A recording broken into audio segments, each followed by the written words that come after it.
Namanda Vitsanamanda Vitsanamanda Vitsanamanda Vitsanamanda.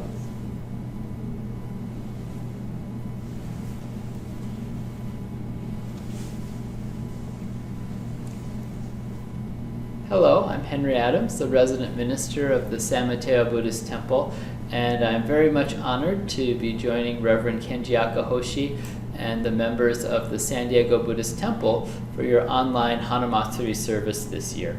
I had certainly hoped that we would be able to meet in person and I would be able to come down and spend this time with you there in San Diego, but as I'm not able to come in person due to the current COVID-19 shelter-in-place rules, it's wonderful that we're able to meet in this way, and you're able to join in the celebration of Hanamatsuri from the safety and the comfort of your own home. So what did I just do now? Did you notice when I came out I did something? I did something called Kanbutsu, which is to bathe the baby Buddha. We pour sweet tea over the baby Buddha, and this represents the story of his birth. It's said that when Prince Siddhartha, who then went on to become the Buddha, was born, it's said that a sweet rain fell from the sky to bathe his body. It said that he took 7 steps and that he pointed one hand up to the sky and one hand down to the ground and declared, "In the heavens above and the earth below, I am the honored one. And in this lifetime, I will become a Buddha and I will save all beings who are suffering, everyone who's having a hard time. I'll provide a teaching that will help them out." And it's very significant that he took 7 steps. Do you know why he took 7 steps? Think about the number 7 for a moment. 7 is one more than which number? So if he took 7 steps, he went right beyond what number? The number 6, right? In Buddhism, we have a teaching that there are 6 realms of existence. There are 6 kind of ways that someone can be alive in this world, and in these, we talk about these 6 worlds, or these 6 ways of living. So there are 6 different kind of experiences that we can have. And this is a Buddhist way of understanding how our feelings and how our minds change moment to moment, right? So right now, we're living in, we say, the human realm, especially if we hear the teachings of the Buddha, if we show kindness for others, we're living just like a human being should live. And so it said the human realm is the best realm to be born in. But there are 5 other realms. Some of them are very pleasurable. There's a realm called the realm of the Devas, which is a very comfortable realm where you get everything that you want, you feel very satisfied. But there's also a realm where you don't have what you want and you are never satisfied. And that's called the realm of the hungry ghosts. The hungry ghosts often are drawn with little tiny necks and big bellies, representing this big appetite. They always want more and more, but they can never get enough. They never can get down that little throat. And some of them even have fire coming out of their mouths, because it said that if they eat something or they drink something, they get something good, then it bursts into flames inside their mouth, right? It's never happiness. And so it's the result of being greedy. There's another realm that a person can be born into as the result of being angry. It's said that it's a realm of the hell beings. And so the hell beings, often it's depicted as being very hot, very painful. If you think about when you get really mad, it feels like you're burning up inside, right? So that's what it's like to be born into the hell realm, right? There's another realm called the animal realm, right? And so we see animals around us every day. Maybe we have pets, or we see birds and squirrels and animals around. And animals are cute and lovable. But in Buddhism, it's also recognized that the life of an animal can be very difficult. The life of an animal is a life of always thinking about either how you're going to get a reward, get something that you want to eat, or a safe place to sleep, or being worried about being punished or being harmed in some way. So if you think about animals out in the wild, they're either looking for something to eat or they're trying not to get eaten themselves, right? And if you have any pets, you can think about how do you motivate your pets? How do you get your pet dog to do something, right? Well, you could either give it a reward or you can, shout at it and shake your finger, right? So living in the animal realm is a realm of being just motivated, just doing everything because you're responding to your basic kind of animal needs, your animal instincts, your desire for food, your desire for sleep, your desire not to get in trouble, your desire to have people like you and think that you're really cool. And so the animal realm is said to be the realm of ignorance because you're not thinking for yourself. You're just trying to get things or trying to avoid something that you think is unpleasant, right?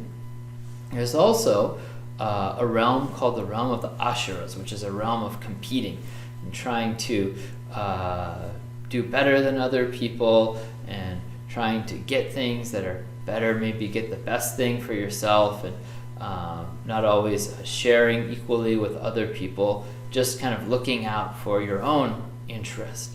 And the realm of the Asuras is a realm of competition, competing. So it's not always bad, but it can be a problem if we lose sight of the importance of being kind and to treat other people fairly. Right? So there's also a world of competition called the realm of the Asuras. Then there's the heavenly realm, which is a realm of satisfied desire, getting everything that you want, right? And I talked about that a little bit earlier, just a little bit earlier. So they go around and around. There's this cycle, and you can go from the very best to the very worst, and anywhere in between. So you never know where you're going to wind up next. And the Buddha taught that our lives are like this. We're constantly going around and around and around, lifetime after lifetime, but also within this very lifetime. So I think about this these days with my own life, living in this shelter-in-place rules. One of the things that I do with my family is once a day we try to go out for a walk around our neighborhood, right? So we're all supposed to stay in our homes, but we can go out and get some exercise. And maybe some of you also go out for a walk with your family. We see a lot of families in our neighborhood going out for walks and going for bike rides. You're not supposed to go outside your own neighborhood, right? You're supposed to pretty much stay in your own neighborhood as much as possible. And so we walk around the neighborhood, and we have a nice neighborhood that's nice. It's safe and it's clean and it's very beautiful. So we enjoy walking around our neighborhood and seeing the different things that our neighbors, we notice how our neighbors decorate their yards. We get to hear the sounds of birds chirping, and we have a wonderful experience. We also get to smell what our neighbors are cooking for dinner. So the other day, as I was walking with my family, I was smelling, oh, that smells delicious. It smells like maybe some garlic and some pork frying together. That smells just like gyoza, those fried dumplings. And I thought, ooh, that sounds good. My tummy started to rumble. I was thinking more and more about how I was going to eat some gyoza. How could I get to some gyoza? And so I thought, well, there's a restaurant that I really like to go to, and they make delicious gyoza. And so I thought, you know what? We can go to that restaurant. But wait, we can't go to the restaurant. How are we going to get gyoza? And I thought, maybe they do takeout. So we called them up. And I thought, okay, we're going to get gyoza. And I said I'm going to order two orders of gyoza so that I make sure that there's enough for the family, one order for the family and one order for me, right? So I hadn't even gotten them yet, and already I was thinking there wouldn't be enough. I had to have some just for me, right? So I was in that realm of the hungry ghost, already thinking about how I couldn't get enough. I needed more and more and more. So I was there. I had been born into the realm of the hungry ghost, thinking about all the gyoza I wanted to eat, making sure that I had plenty for myself. And so I called up the restaurant where we thought we could order takeout, and you know what? Nobody answered. They weren't open yet. oh, I was so mad. Oh, how could they not be open? I wanted to eat those gyoza. So all of a sudden, I'd fallen into that hell realm because I was so mad because I couldn't get those gyoza that I wanted. Oh, what are we going to do? What are we going to do? And then, I was so frustrated. We had something else, but I still kind of had that feeling of I want gyoza. And you know what? Last night, we had for dinner, my wife went grocery shopping, and she went to the store, and she bought a big bag of frozen gyoza. And so we cooked them and could eat them right at our house. So my wife made a big pan of gyoza, and as they were cooking, I thought, oh, they're going to taste so good. And I got some, and I started eating them, and oh, it was delicious, just what I wanted. So there I was in the realm of the devas. I'd gone from wishing and craving them to having them. I got what I wanted. I was enjoying that satisfaction of getting what I wanted, right? But then, as I was there, and I was enjoying the gyoza, then I noticed that there was fewer and fewer, because now I wasn't the only one eating them. Other people in the family were eating them. So I started, grabbing them and wanting to make sure, competing with my other family members to make sure that I could get my share of gyoza, right? So all of a sudden I was there in the realm of the Asuras, watching my other family members, making sure that I would get what I wanted, competing with my other family members, right? Just to try to get what I wanted, right? And then I'd had this big meal, I'd eaten lots and lots of delicious gyoza, and then all of a sudden I started to get really sleepy, right? And so I'd filled up, and I was just like a dog or a cat that's had a big meal and was ready for a nap. Even though there were other things that I needed to do that evening, I had then fallen into the realm of the animals where I was just thinking about, I'll just go and rest and have a nap, but I have a family, right? So I needed to help them and to take care of them, but I'd forgotten all about that, having fallen into the animal realm. But then, after I finished up the meal and was all ready, there was one thing that I did that I always do after I eat. I joined my hands in gasho, and I said, Gochiso sama deshita. And I thanked my wife for making the delicious gyoza.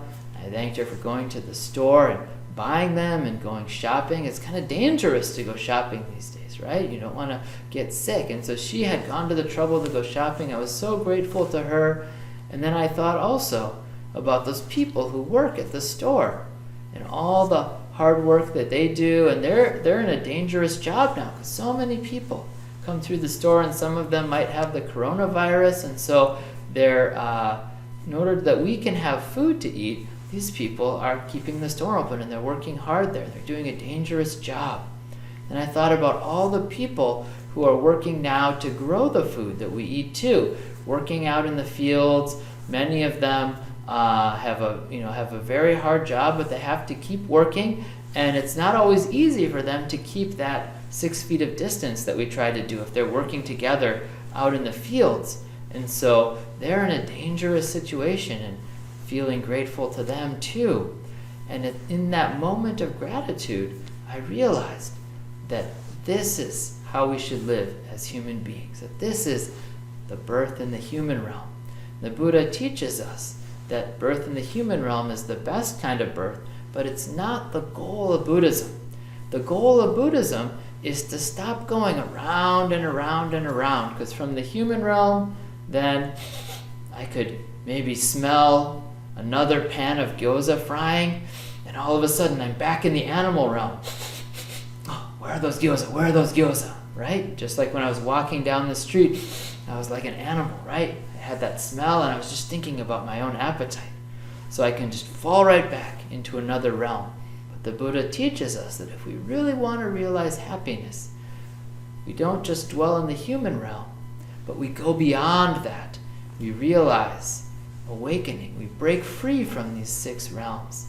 So the Buddha taught many different ways to break free from the 6 realms. But for those of us who gather here before the image of Amida Buddha, who say Namo Amida Butsu, we receive this teaching of the Nembutsu And that's our way of breaking out of the six realms, and that's our way of realizing peace of mind in the Nembutsu.